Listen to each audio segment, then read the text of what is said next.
that we've made it home, it's time to tear things apart. I'm tearing up this outdoor cooking station with the little sink and the stove, because the stove is all rusty. I've got to replace these valve handles and repaint this lid so that everything's clean again. Kind of rusty, kind of bad looking, so we'll clean it up. What I did to rebuild these valves was to take just the valve handle off, and I cut a piece of copper and hammered it down on there, and now I'm flaring it. So just so you can see it, let me back up here and show you how this thing goes together. I've already started wire brushing the paint off of the face of this. This is pretty much, see that? And several problems were occurring. One was there were only 2 screws on the front of here securing it to this hatch. I'm going to put a lot more. This is the basin, right? There you can see a screw back here. There's one on each side, front and back. I'm going to run a lot more screws because this was sagging and coming apart. So that's one problem. This other problem is this is just filthy and rusty. Like I say, we're going to grind it and clean up the metal. And here's the other problem, was these things are rusted off, and they have these little things that always seem to break, the handles. So for my usage, I'm just putting copper on here. I've hammered some copper tubing down onto here, and this will work fine, you know, for me. Aesthetically, it's not beautiful, but copper is not going to dissolve in the elements, at least with how this is used. And we'll clean everything up and we'll be good to go again.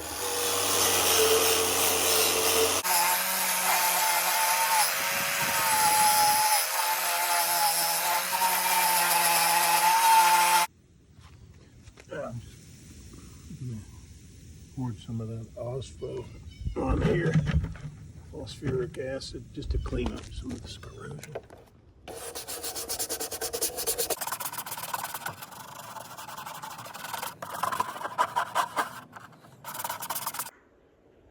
Okay, now I have a clean slate, right?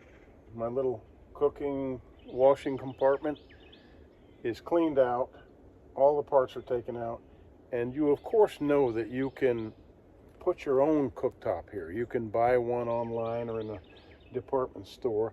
Put a cooktop here, and you got your gas line. I got a gas line coming out right under here.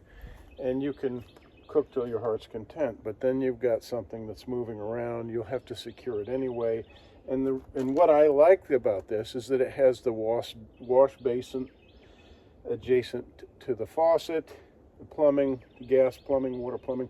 All that is contained in that little tub unit. I like that, so I'm going to kind of rebuild it. I don't care if it's rustic. I just don't want it filthy and, you know, raggedy, falling apart kind of thing. All right, so I'm going to put the basin part back in here, the plastic screws. Like I say, I'm going to run quite a few. This is plywood in here, so hopefully it's not too rotten. It feels pretty solid. So here are your options with this style cooking, washing station. You've got this faucet right here that you can use to, you know, wash your dishes. And then you've got this, you can use an extension hose instead of this. Let's show you what I mean. But it's inevitable that you're going to have intrusion, water intrusion under here. And what's going to happen is this is eventually going to rot out. I mean, unless you seal all your screw holes with silicone and reseal them occasionally.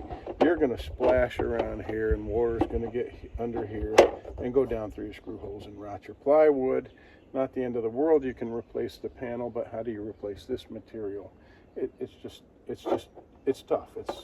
It's a problem.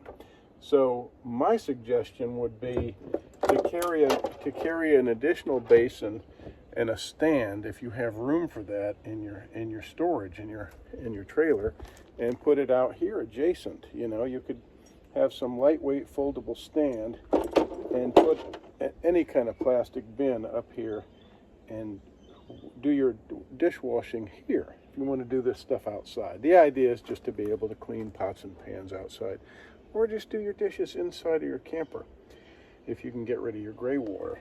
But yeah, this thing has gone for this is a 9-year-old camper, and you know, we just bought it a year or so ago, and it's, you know, it's got some wear and tear, but this is, as you would expect, occasional renovation, cleanup, and things are good.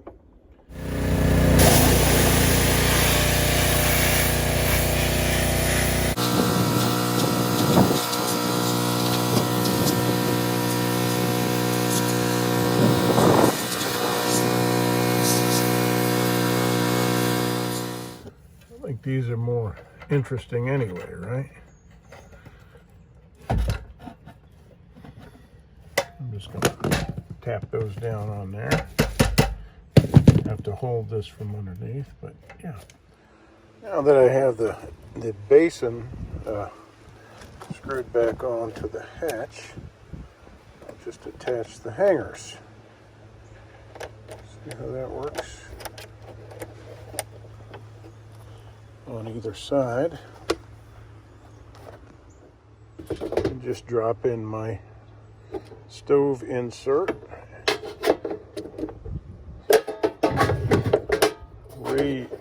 replumb my gas line. Let's put this grommet in first. Put the top back on.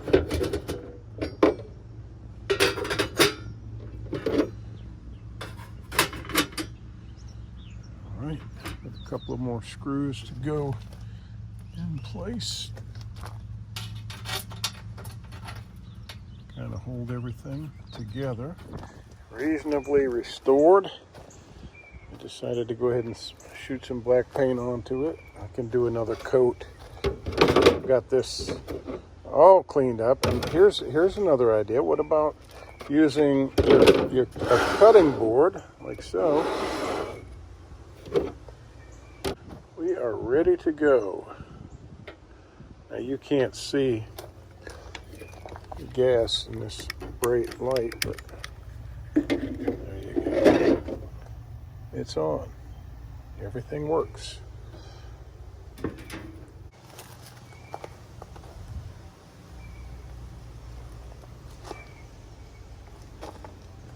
And yes, you can of course get creative and put whatever you want on it. You can buy new valves for 12 bucks a piece, I think. Put those on and get those crappy knobs that break, whatever you want.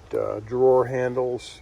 I just think these are easy to grab. They're copper. They won't rust. I like it. I don't mind it being a little different. Okay, thanks for watching, everyone.